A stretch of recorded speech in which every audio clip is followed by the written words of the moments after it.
Explosive IPL నాక్స్ అంటే అందరికీ రైనా 87/25 గుర్తొస్తుంది. అది నిజంగా మ్యాడ్నెస్. కానీ అదే సీజన్లో అప్పటికి కేవలం 6 రోజుల ముందు జరిగిన ఇంకో ఇన్నింగ్స్ ఉంది. అదే స్థాయి విధ్వంసం, అదే రేంజ్ ఇంపాక్ట్, సీజన్ డైరెక్షన్ మార్చిన ఇన్నింగ్స్. అది 2014 ఐపీఎల్. కేకేఆర్ లాస్ట్ లీగ్ మ్యాచ్లో ఎస్ఆర్హెచ్తో 161 పరుగులు చేస్తుంది. స్కోర్ 78/4. రన్ రేట్ పెరిగిపోతుంది. ప్రెజర్ సైలెంట్గా బిల్డ్ అవుతుంది. టాప్ 2 ఫినిష్ కావాలంటే కేకేఆర్ 15 ఓవర్లు 2 బాల్లో మ్యాచ్ ఫినిష్ చేయాలి. అక్కడే యూసుఫ్ పఠాన్ క్రీజ్కి వచ్చాడు. చాలా కంట్రోల్తో, క్లియర్ ఇంటెంట్తో ఆడే ఇన్నింగ్స్ అది. సెట్లింగ్ పేస్ అనే కాన్సెప్ట్ లేదు.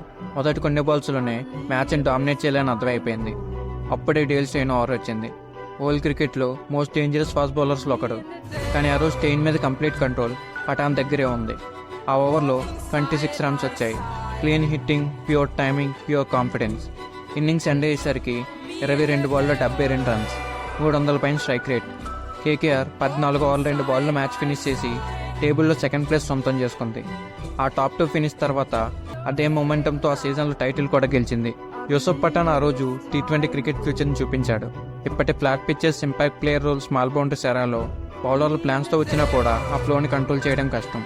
కొన్ని ఇన్నింగ్స్ ఎంటర్టైన్ చేస్తాయి, కొన్ని ఇన్నింగ్స్ టోర్నమెంట్ డైరెక్షన్ మార్చేస్తాయి. 72/22 అది రెండూ చేసింది. మీ ఫేవరెట్ ఐపీఎల్ ఇన్నింగ్స్ ఏంటో కమెంట్స్లో చెప్పండి.